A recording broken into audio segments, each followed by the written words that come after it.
NEET പരീക്ഷാ ക്രമക്കേടിൽ വ്യാപക പ്രതിഷേധവുമായി വിദ്യാർത്ഥികൾ.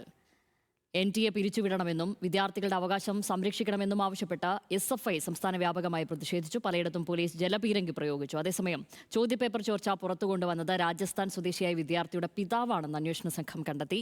CBI അന്വേഷിക്കുന്ന കേസിൽ ഇതുവരെ 45 പേരാണ് കസ്റ്റഡിയിലുള്ളത്.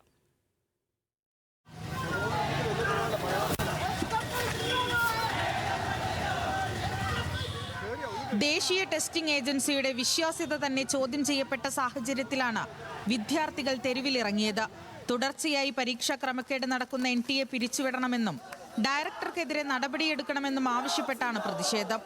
SFIയുടെ നേതൃത്വത്തിൽ സംസ്ഥാനത്ത് നടന്ന പ്രതിഷേധത്തിൽ പോലീസും പ്രവർത്തകരും തമ്മിൽ ഉന്തും തള്ളും നേരിയ സംഘർഷവുമുണ്ടായി. കോഴിക്കോട് ഇൻകം ടാക്സ് ഓഫീസിലേക്ക് നടത്തിയ പ്രതിഷേധ മാർച്ചിന് നേരെ പോലീസ് ജലപീരങ്കി പ്രയോഗിച്ചു.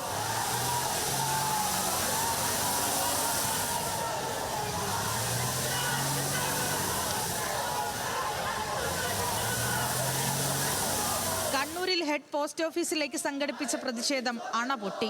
പോലീസ് ബാരിക്കേഡുകൾ കടന്ന് പ്രവർത്തകർ കോമ്പൗണ്ടിൽ കയറി. ഇതോടെ പോലീസുമായി നേരിയ സംഘർഷം.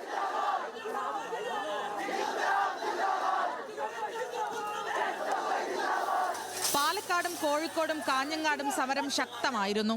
പ്രവർത്തകർ ബാരിക്കേഡ് മറിച്ചിട്ട് ഓഫീസുകളിലേക്ക് അതിക്രമിച്ച് കയറാൻ ശ്രമിച്ചെങ്കിലും പോലീസ് തടഞ്ഞു.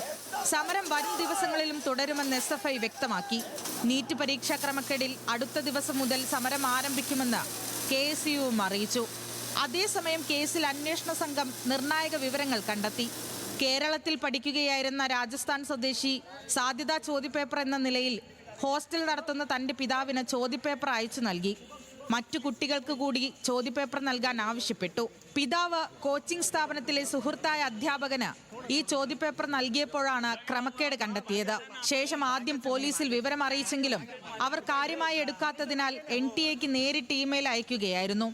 ഇതോടെയാണ് രാജസ്ഥാൻ പോലീസിന്റെ പ്രത്യേക അന്വേഷണ വിഭാഗം കേസ് ഏറ്റെടുത്തത്. CBI അന്വേഷണം പുരോഗമിക്കുന്ന കേസിൽ ഇതുവരെ വിവിധ സംസ്ഥാനങ്ങളിൽ നിന്നായി 45 പേർ കസ്റ്റഡിയിലാണ്. News desk, news Malayalam.